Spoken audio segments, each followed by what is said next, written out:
Berjumpa kembali Bapak Ibu Saudara-saudari umat beriman terkasih dalam Tuhan. Selamat berakhir pekan bersama keluarga dan komunitas Anda. Hari Sabtu tanggal 23 Desember 2023. Hari Sabtu terakhir sebelum kita merayakan Natal kelahiran Kristus. Sermagus CSSR mengajak saudari-saudara merenungkan kutipan Injil Lukas bab 1 ayat 57 sampai 66 tentang kelahiran Yohanes Pembaptis. Kita dengarkan sabda Tuhan.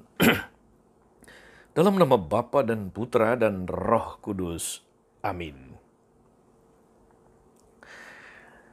Genaplah bulannya bagi Elisabet untuk bersalin dan ia melahirkan seorang anak laki-laki. Ketika para tetangga serta sanak saudaranya mendengar bahwa Tuhan telah menunjukkan rahmat-Nya yang begitu besar kepada Elisabet, bersukacitalah mereka bersama-sama dengan dia. Maka datanglah mereka pada hari yang ke-8 untuk menyunatkan anak itu. Dan mereka hendak menamai dia Sakaria menurut nama bapaknya. Tetapi Elisabet ibunya berkata, "Jangan, ia harus dinamai Yohanes." Kata mereka kepadanya, "Tak ada di antara sanak saudaramu yang bernama demikian." Lalu mereka memberi isyarat kepada bapaknya untuk bertanya, nama apa yang hendak diberikannya kepada anak itu.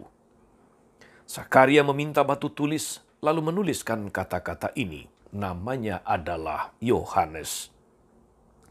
Dan mereka pun heran semuanya. Seketika itu juga terbukalah mulut Sakaria dan terlepaslah ikatan lidahnya. Lalu dia berkata-kata dan memuji Allah. Maka ketakutanlah semua orang yang tinggal di sekitarnya. Dan segala peristiwa itu menjadi buah tutur di seluruh pegunungan Yudea.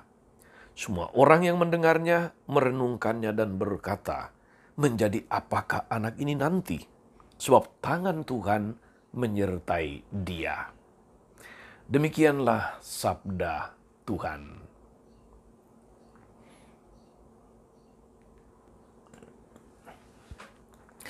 Bapak Ibu Saudari-saudara umat beriman terkasih dalam Tuhan kita Yesus Kristus.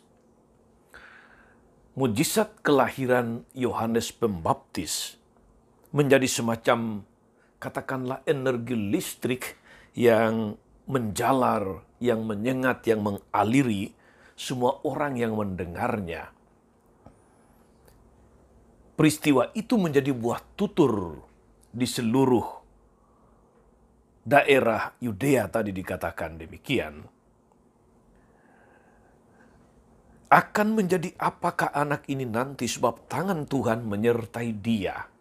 Demikian pertanyaan yang muncul dalam pikiran banyak orang saat itu, mengingat kisah kelahiran dan peristiwa-peristiwa yang terjadi di sekitarnya itu sungguh sesuatu yang istimewa, tidak biasa.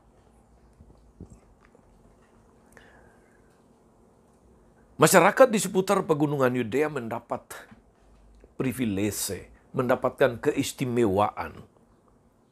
Karena dekat dengan pusat spiritual bangsa Yahudi, yakni kota suci Yerusalem. Maka peristiwa itu dengan mudah dihubungkan dengan karya Allah yang mempunyai peranan besar di dalam hidup bangsa ini. Saudari-saudara, umat beriman terkasih, pasangan Elisabet dan Sakaria melengkapi kontroversi kelahiran anak ini dengan memberi dia nama yang tidak biasa. Kontroversi pertama, Elisabet yang sudah tua dan mandul bisa mengandung Yohanes Pembaptis.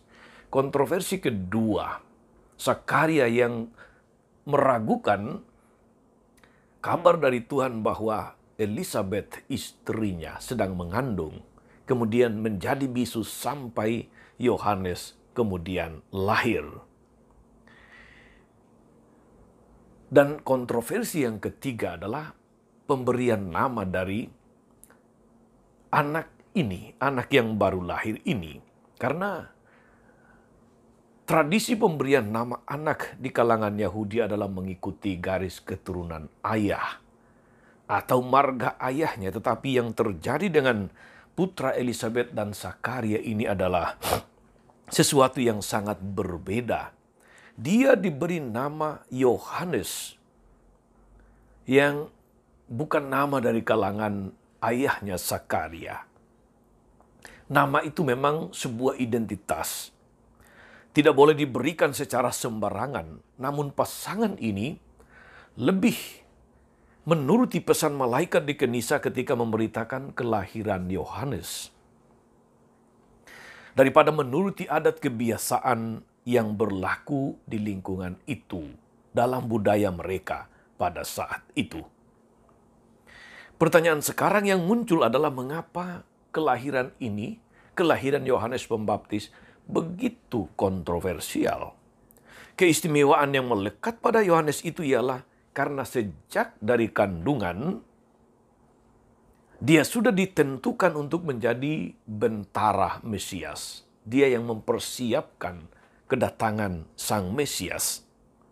Yohanes menjadi penting justru karena keterkaitannya dengan Yesus. Saudara-saudara, umat beriman terkasih dalam Tuhan, kita memandang dengan penuh kekaguman bagaimana Tuhan merencanakan dengan sangat teliti proses pemenuhan sejarah keselamatan itu. Kedatangan Mesias akan membawa perubahan yang besar bagi kehidupan bangsa manusia. Maka setiap langkah kehadirannya di bumi ini diperhitungkan dengan sangat seksama. Ketika Tuhan memutuskan untuk mewujudkan semuanya itu, maka perangkat-perangkat pendukungnya sudah siap.